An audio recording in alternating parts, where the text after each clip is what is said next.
wouldn't be the woman I am today without that journey talaga. Oh. From your Pai family, we're very, very proud of you. Thank you. So proud and happy for you, and I feel good.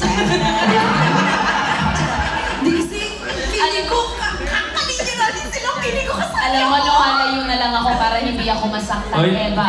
Teka lang, wala kayong crown ko. Sorry. May extra ba dyan?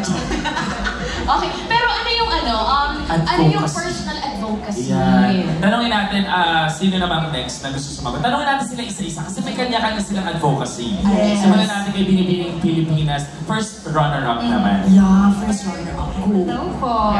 For me, as a licensed medical professional, healthcare talaga ang main focus ko. So, I've always really wanted to make sure that the Philippines achieves sustainable, democratized healthcare. Healthcare for everyone, diba?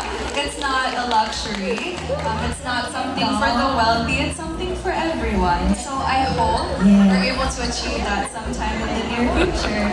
Yes, we believe. Ang ganda, ang galing sumagot. Nakikita mo. Bakit ka naiyak? Okay ka lang. Ako. Natouch ka? Bakit? Ano na-gets mo doon? Hindi na ako nakaintindi. Doon ako sa democratize. Naiwan ako doon. Hindi naka-keep up. Hindi ako naka-keep up. Thank you. But thank you for prioritizing our healthcare. Kasi that's one thing that we don't have in the Philippines. Uy, naka-English ka! Lumalaban. Huwag kang lumaban, tapos na yung contest, di ba? Tapos na naman si Binibining Bingo Plus 2023. Ano naman yung advocacy, personal advocacy mo? Share na mo naman sa ating Bingo Plus fan. Hi everyone! I'm very happy that I've been awarded as Binibining Bingo Plus. To be honest, my advocacy is I am a cancer support advocate. My mom died because of cancer. That is why I am helping kids, young patients diagnosed with cancer. And yung prize ko po, na-share ko din po siya sa mga ibang patients with cancer. And we're sorry to hear about your mom. Thank you. I know she's very Proud of you, for sure. Pumapalakpak siya kung nasan man siya ngayon. True. And I'm very proud of her. Hindi ko yung nanay eh. Pero punta naman tayo kay Binibining Pilipinas Globe. How about you? Mukhang Inglesera talaga to. Do you speak Tagalog? You speak Filipino? Tinitingnan ko yung white. Again? Ang social pakinggan yun, syempre naman. Pag si Nikki magsasabi ng syempre naman. Syempre naman. Balik tayo kay Binibining Pilipinas Globe. Ano naman advocacy mo?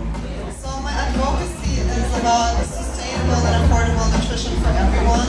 Because I'm a nutritional scientist and my mother was diagnosed with breast cancer. So nutrition is something really dear to my heart. And I know that so many Filipinos out there don't have the time and also can't afford to be healthy and to get the nutrition they need. So I really want to focus on that.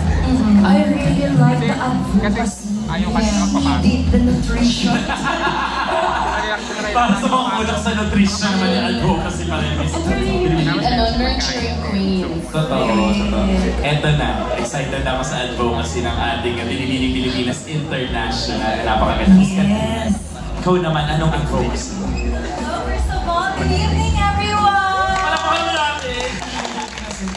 So I'm really passionate about helping the less fortunate children. To tell you a story, I've been participating in different community outreach projects in my province, Palawan, to help the less fortunate children. And you know what? I know what it felt like to be in that situation. It's sabi nga nila, diba? Children are the hope of our future. So let's do our best to give them the life that they deserve. Wow! Ang ganda ng sabot. I believe. Paalala ko lang sa Queens natin, natapos na yung contest. Nanalo na kayo.